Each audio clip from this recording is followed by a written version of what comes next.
Thank you with us on this very important national agenda. We really appreciate the effort you've made, Your Excellency, and that you have a responsibility to fight this thing. It gives me great pleasure to call you to set again the pace and keep us moving. So explained to me that they were having challenges because there was so the excuse that some counties do not have laws to regulate and the prosecution included, the DPP included, the regional commissioner included, and there is nothing you shall do.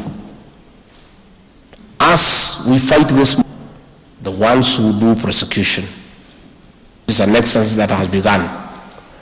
The county governments will consider to give them NHIF cover that can take. Subsequently, I held a meeting with the security law across the 5 counties. And the assemblies agreed immediately, and that will suffice. But to correct, indeed, the children of very wealthy people, the administration, the National Police Service, NACADA, the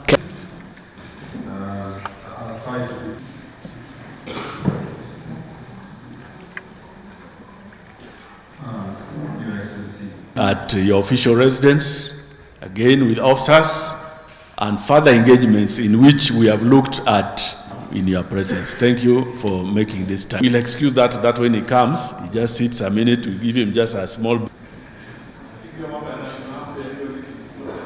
You are still responding. Yeah, it would be useful to have you also make a few remarks, but we'll have laws.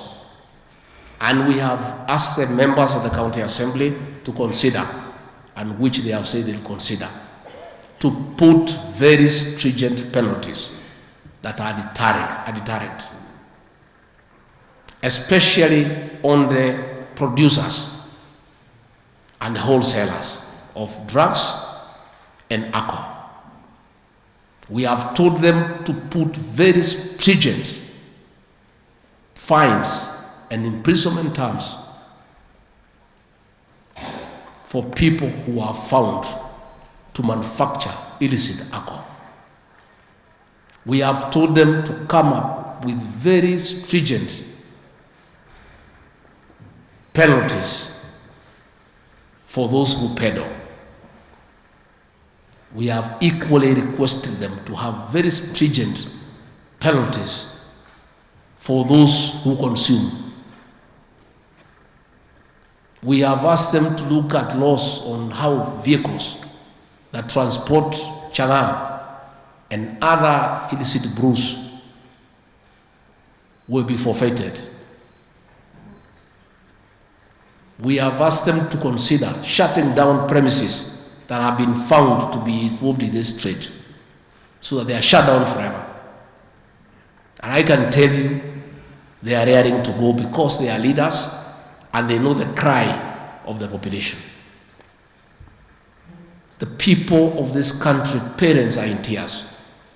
I can hardly go to the village because of the cry of our women, because they have lost their children.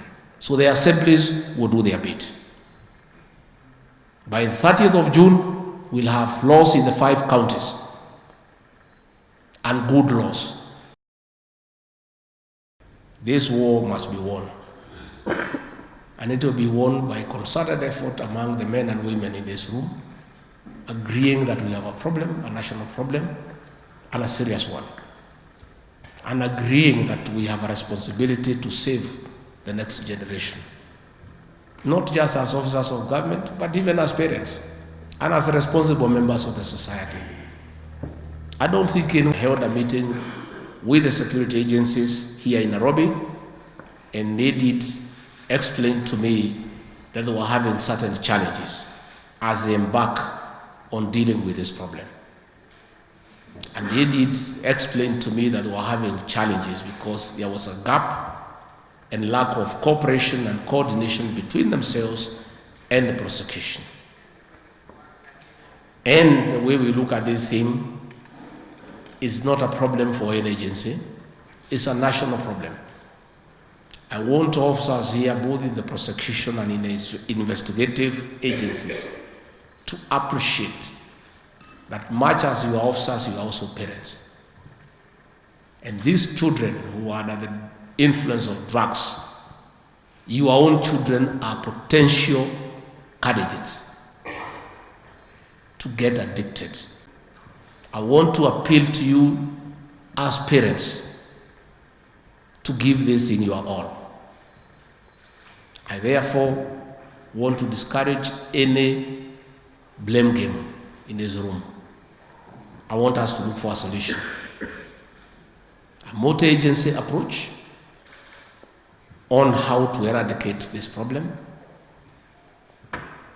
and cooperation between the investigators, the ones who arrest people, the ones who do prosecution,